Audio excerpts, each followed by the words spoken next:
series. Malakatala here. Look at the fucking brand new sexy Sadie shirt I got for Christmas. Happy holidays to everyone. And this is my next episode. So, after Dennis Wilson had taken Charles Manson's song Cease to Exist and changed the words and made it a whole other song, Charlie got furious and decided to get revenge because when Terry Melcher gave Charlie $50, he went and saw Charlie at the Spawn Ranch and decided and wanted to audition him for a record contract. He gave Manson $50 at the ranch for his performance with the girls and himself singing "Look at Your Game Girl" and all of the songs. Terry actually went there and gave Manson $50, and Manson took that as saying, oh, well, Terry Melcher gave me money for a record deal. So he was expecting on Terry Melcher to give him a record deal into becoming a rock star. When Manson finally was waiting for the call that Terry wanted to audition him and record him and all this, he never got an answer.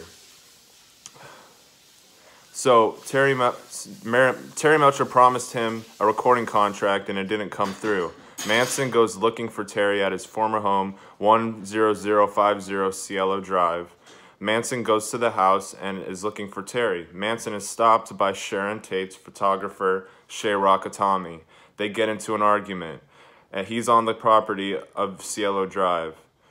And Sharon was the photograph for Sharon Tate, and he was a personal friend of Sharon's.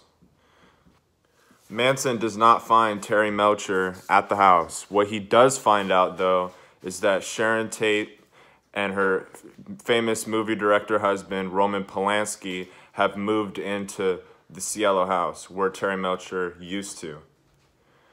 Manson saw a young woman with blonde hair, and he undoubtedly had to look into the eyes of Sharon Tate and see her with her friend Shay Rakatami, her photographer. She was there going to start a family with Roman, and they were taking off to Europe pretty soon with her friend, the owner of the house, Rudy Antebelli. Manson sees all these famous rich people coming in and moving into this house.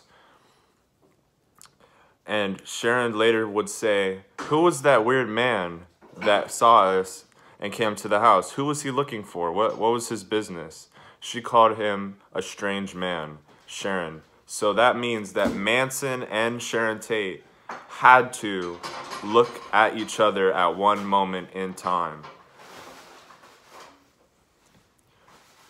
She also said that Manson was kind of eerie. So Manson did look at Sharon Tate in person. Manson, the man who would later order and mastermind her murder, saw Sharon, and Sharon looked back at that man, the man responsible for her death. Manson was booted off the premises, but he knew now that Cielo Drive had new people living in, and Terry was gone. But Manson unleashed helter-skelter on that house anyway, and all of 5 people who would be slaughtered at that residence later to be.